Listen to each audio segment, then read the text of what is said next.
Please खाली बसा, मागचे खाली बसा सर प्लीज। माझ्या वडिलांची जी हत्या झाली ती तर तुम्हाला माहिती आहे, आणि त्यांच्यावर जो अन्याय झालाय त्या अन्यायाच्या विरुद्ध न्याय मिळवण्यासाठी आज तुम्ही सर्व एकत्र आहात। आणि जसा एका लेकीच्या पाठीवर तिच्या वडिलांचा हात असतो, त्या सदैव तिच्या वडिलांचा हात तिच्या पाठीवर राहतो, तसाच तुमचा हात सदैव माझ्या पाठीवर राहू द्या। आणि जर आपण शिवरायांचे विचार आज जपले असते तर हा अन्याय झालाच नसता। आणि एक समाजसेवकाचा म्हणजे जसं माझ्या वडिलांची जी आज हत्या झाली ती झालीच नसती। माझी एकच प्रशासनाला एकच विनंती आहे की जे आरोपी आहेत त्यांना कठोरात कठोर शिक्षा झालीच पाहिजे। हाक दिली लेकीने आणि संख्या आली लाखोने, आज ही परिस्थिती झाली आहे।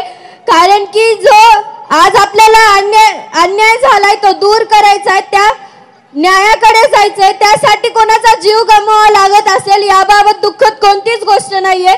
म्हणून मी प्रशासनाला एक विनंती करते की ज्याप्रमाणे माझ्या वडिलांची हत्या झाली अशीच हत्या दुसऱ्या कोणाची होऊ नये, त्यामुळे आरोपींनाही कठोरात कठोर शिक्षा झालीच पाहिजे। मी दोनच शब्दात तुम्हाला व्यक्त होणार आहे। पाठीमागे पोलीस प्रशासनातील सगळे लोक आहेत, इथं पण आहेत, त्यांना माझी एक विनंती आहे, हे जे घटनाक्रम झालाय सगळा, कालपर्यंत जे आरोपी अटक झालेत त्या एका आरोपीवर 10, 15, 20, 25 गुन्हे आहेत।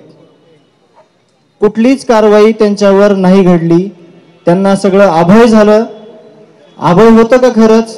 त्यांना कोणीतरी पाठीराखे होते म्हणून ह्या घटना घडल्या। माझा भाऊ आजीवंत असता जर सगळ्या गोष्टी ज्या ती त्यावेळेस केल्या असत्या, आणि ही संघटित गुन्हेगारी बीड जिल्ह्यातील आहे, आणि या संघटित गुन्हेगारीला जर कायमचा ताळेबंद करून एक महाराष्ट्राला आदर्श दाखवून द्यायचा असला तर माननीय मुख्यमंत्री साहेब, तुम्ही आम्हाला आश्वासन दिल्याप्रमाणे, तुम्ही अधिवेशनात बोलल्याप्रमाणे, तुम्हाला आतापर्यंत सगळ्या गोष्टी जिल्ह्यातल्या जवळपास कळाल्यात।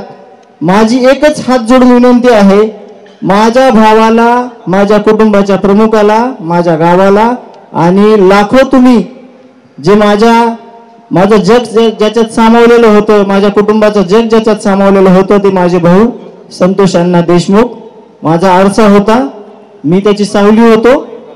त्या भावाला लवकरात लवकर न्याय द्या, नाहीतर तुम्हाला सगळ्यांना न्याय देणं होत नसेल तर मला भाऊ आणून द्या। एकच मागणी करतो, ह्या सगळ्या जे संघटित आरोपी आहेत त्यांचे CDR काढा।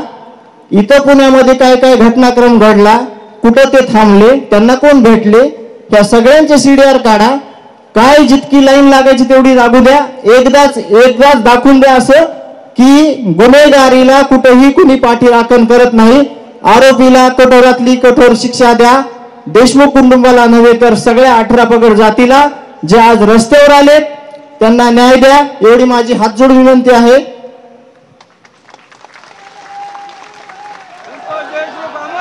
यानंतर एक महत्त्वाची सूचना